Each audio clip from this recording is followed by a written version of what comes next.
Amara Nwangpa is the Director of Public Policy at the Yaradua Foundation. I hope I did not massacre your surname. No, you didn't. I did, okay, I did a good job. And finally, Mr. Samson Itodo, who heads the Youth Initiative for Advocacy, Growth and Advancement. And this is an organization that basically promotes democratic governance and youth participation in politics. This is also the man responsible for the Not Too Young to Run bill. So thank you so much for joining us. Thank you. Thank you.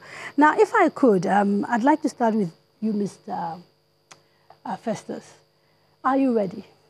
Do you have everything that you need to give Nigerians credible polls? We are ready. The Independent National Electoral Commission released this timetable and schedule of activities on the 9th day of January 2018. And in that particular schedule and timeline, we listed 14 core activities that we need to carry out.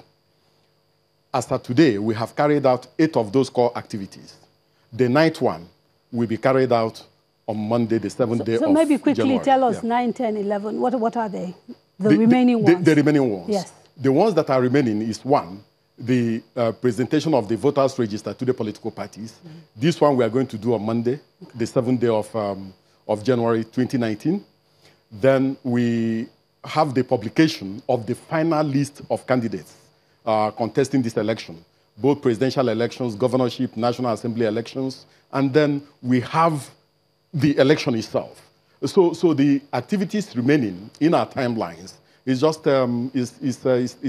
around 5. Okay, now let me quickly ask you, maybe perhaps start the conversation with what is basically the foundation that you need, which is money. Yes. The budget did not get passed as quickly as people wanted it to get passed. Yes. My understanding is that it's also been broken into 2. So there's a part of the budget that is supposed to be given to you, this year, which is 2019. Yes. Do you have all the money you need to run these polls? We have all the money we need to run the polls.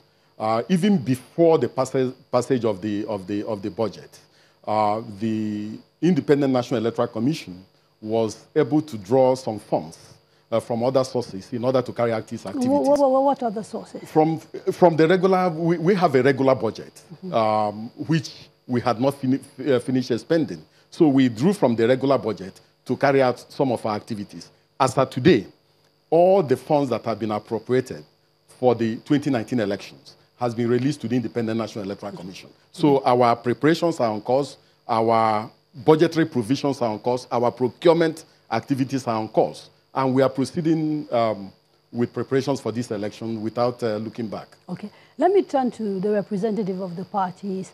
Are you satisfied, based on what you've seen, that INEC is prepared to deliver credible polls? Are your members satisfied? Now, if you talk on a general note, we have issues, that we're going to talk about with INEC and then discuss further. But when it comes to the primaries, as it was set out by INEC to conduct, the parties were successful at it, and INEC did, all the possible they could do to make the primaries for political party, a very well-conducted process. So, but our member still has issues, and some members still has issues. It's not, we have registered 91 registered political party. There's no way you can sit here with one sweep statement and say that all parties have no issues. There are still issues, but with continuous engagement with the commission, I think these issues will be resolved before. Okay, so I'm interested in processes. Because, Amara, when we're talking about elections, particularly national elections, my assumption is that there are standards that a body is supposed to adhere to, and that certain, in addition to sort of processes, you're looking at tools, you're looking at all sorts of things that make it possible. What is your assessment of INEC's readiness when it comes to some of these issues? Well, I think that there is very little information to assess the readiness of INEC when it comes to its digital tools for the elections. And it might be by design, or it might also be because these things are difficult to get to. But yes, a significant part of the electoral process is digitized. I think the voters register is electronic. The real voter register is electronic. You can print it, but what constitutes the core of the voters register is electronic, and accreditation is also electronic as well. So there are digital threats to the elections, and I think there are standards. There are standards for protecting information, standards for ensuring that these digital assets behave the way they actually should. Okay, so be specific. You talk about digital threats. For those people who don't understand, because like you pointed out, this is an area that people are not very conversant about. What specifically are you talking about? Well, you know, elections is about information, you know, so, and information is valuable when it comes to elections. The reason why, for instance, if I give an example, the manual aspects of the elections have security features. So the ballot papers will have security features, the results sheets will have security features. The same thing with the digital aspects of the elections. They have to have security features, and those security features have to conform with international standards. There are international standards for information systems around the world.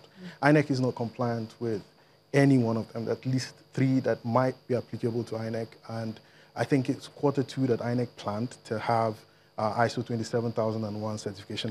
That hasn't happened, and it's sort of a concern because traditional election observers don't have the capacity to observe digital processes. Anything that's electronic, the capacity is not there, and it hasn't been built in the civil society space. So how do you know what is happening in that area? It needs a lot more transparency. Let's get Mr. Festus to respond specifically to the issue of digital threats. No, I really think that he has not specifically pointed out to the issues he's talking about.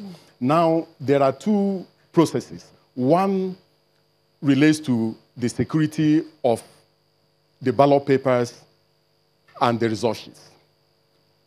The ballot papers and the result sheets that INEC prints conforms to currency standard. And these ballot papers and the result sheets are printed and deposited with the central bank. And he did talk about the security features. And released after some time. So that one is not an issue. The second issue relates to for instance, the issue of accreditation. The standardization of the systems that we use the smart card reader for purposes of verification and authentication.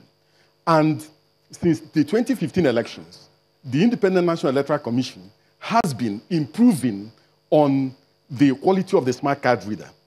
And the quality of the smart card reader was tested in Ekiti, was tested during the Osun elections.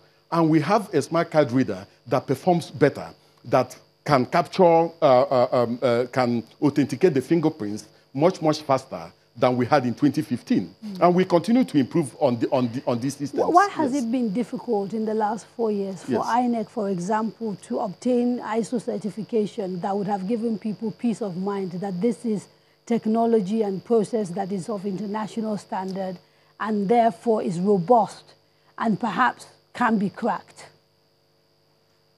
No, I don't seem to get that.